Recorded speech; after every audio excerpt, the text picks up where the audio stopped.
গরুর মাংস পছন্দ করে না এমন লোক খুঁজে খুব কমই পাওয়া যাবে, কিন্তু যারা উচ্চ রক্তচাপে ভুগছেন, ওপেন হার্টের পেশেন্ট কিংবা হার্টের সমস্যা আছে, ডায়াবেটিস আছে, তারা কিন্তু গরুর মাংসটা খুব সযত্নে এড়িয়ে চলেন, যদিও তারা খুবই পছন্দ করে থাকেন। কিন্তু আমি আপনাদের সাথে আজকে একটা টিপস এবং ট্রিক্স শেয়ার করব, যে প্রসেসে গরুর মাংসটা রান্না করলে এইসব পেশেন্টরা খুব সহজেই কিন্তু আপনারা সপ্তাহে না হোক অন্তত 2 সপ্তাহে 2-3 পিস গরুর মাংস খেতেই পারেন, যেটাতে আপনাদের স্বাস্থ্যের ঝুঁকিটা অনেকটাই কম থাকে। তো সুপ্রিয় দর্শক, আসসালামু আলাইকুম। চলুন দেখা যাক আমি কোন প্রসেসে গরুর মাংসটা রান্না করি। আর এইভাবে রান্না করলে দেখা যায় যে ব্যাড কোলেস্টেরলটা অনেকটাই দূর হয়ে যায়।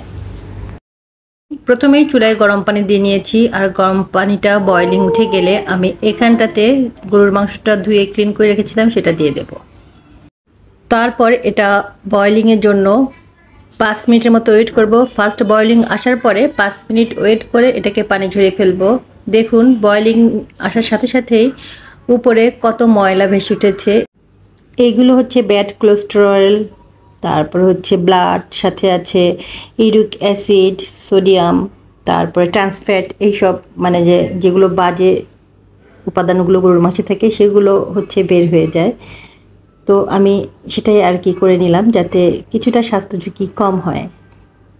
তো ফার্স্ট বয়লিং ওঠার পরেই 5 মিনিট জাল দিয়ে আমি এটাকে পানি ঝরিয়ে নিচ্ছি, যাতে পুরো ময়লাটাই চলে যায়, রক্তের সাথে যেসব খারাপ উপাদানগুলো আছে সেগুলো বের হয়ে যায়।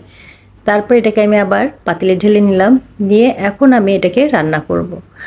আপনারা এখন যেভাবে ইচ্ছা এটা রান্না করতে পারেন আপনাদের টেস্ট অনুযায়ী। তো আমি আজকে রান্না করব হারিয়া কাবাব। আগে আপনাদেরকে বলেছিলাম হয়তো যে আমার শ্বশুর বাসার মানুষজন আমার এই হারিয়া কাবাব রান্নাটা খুবই পছন্দ করে। তো আমি আজকে আমার মেজো ভাসুরের জন্য এটা রান্না করছি, উনি ইউএসএতে নিয়ে যাবে, তো সেই জন্য আমি হারিয়া কাবাবটা রান্না করছি। এখানটায় আমি আদা, রসুন, পেঁয়াজ সবই কাটা ইউজ করেছি, আর হচ্ছে শুকনো মরিচটাও আমি আস্ত হচ্ছে টুকরা করে দিয়ে দিচ্ছি, এটাও আস্ত শুকনো মরিচ দিয়েছি, কোনো গুঁড়া ইউজ করিনি। আর হচ্ছে গরম মশলার মধ্যে শুধু গোলমরিচ দিয়েছি। তো রান্নার এই রেসিপিটা, ফুল রেসিপিটা আমি হচ্ছে আমার পেজ এবং ইউটিউব চ্যানেলে দুটোতেই দেওয়া আছে, সেখানটায় পরিমাণটাও মেনশন করেছি, আজকাল পরিমাণটা মেনশন করলাম না।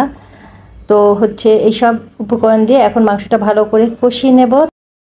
আর মাংসটা বেশ ভালো মতো কষানো হয়ে গেলে আমি এখানটায় গরম পানি ইউজ করব আর কি। আর গরম পানিটা চুলায় আমি আগেই দিয়ে রেখেছিলাম, তো এখন গরম পানিটা দিয়ে দিচ্ছি।